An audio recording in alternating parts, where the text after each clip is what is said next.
চোখের সামনেই অঘটন, পরিবারের অন্যান্য সদস্যদের সামনেই ঝর্ণার জলে তলিয়ে গেলেন ৮ জন সদস্য।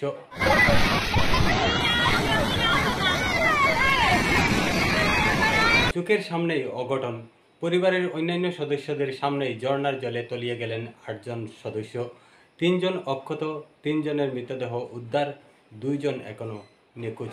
ঘটনাটি সংঘটিত হয় রবিবার বিকেল ১:৩০টায় মহারাষ্ট্রের পুনের বুশি ড্যামের উপরে অবস্থিত লোনাভালা ঝর্ণায়। Pune rural police super Pankaj দেশমুখের দেওয়া তথ্য অনুযায়ী রবিবার প্রসিদ্ধ এই পিকনিক স্পটে পুনের সৈয়দনগরের এক পরিবারের প্রায় ১৭ জন সদস্য সেখানে একটি বাসে করে যান। রবিবারে সেই এলাকায় প্রায় ৫০,০০০ জনসমাগম ঘটে। এর মধ্যে ঘটে এই অঘটন। তখন খুব কম জল ছিল। হঠাৎ ড্যামের জল বেয়ে আসে প্রচুর পরিমাণে। সেখানেই আটকা পড়েন প্রায় ৮ জন। স্থানীয় এক সংবাদ মাধ্যম থেকে জানা যায়, সেলফি নেওয়ার জন্য ঝর্ণার মধ্যবর্তী স্থানে তারা দাঁড়িয়েছিলেন। এরপর জল হঠাৎ নেমে আসলে আর সেখান থেকে সরে যাওয়া সম্ভব হয়নি তাদের পক্ষে। অত্যন্ত মর্মান্তিক, হৃদয় বিদারক ঘটনা। ৮ জনই একে একে ভেসে যান জলের স্রোতে।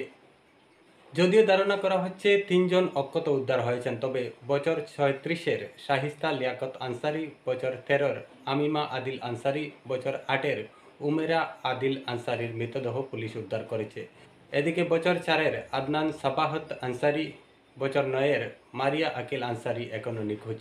লোনাভালা পুলিশের দেওয়া তথ্য অনুযায়ী ২০২৪ ইংরেজির মার্চ থেকে মে মাসের মধ্যে স্থানীয় রেস্কিউ অর্গানাইজেশন বন্যজীব রক্ষক মেবেল ২৭ জনের এ পর্যন্ত মৃতদেহ উদ্ধার করতে সক্ষম হয়েছে।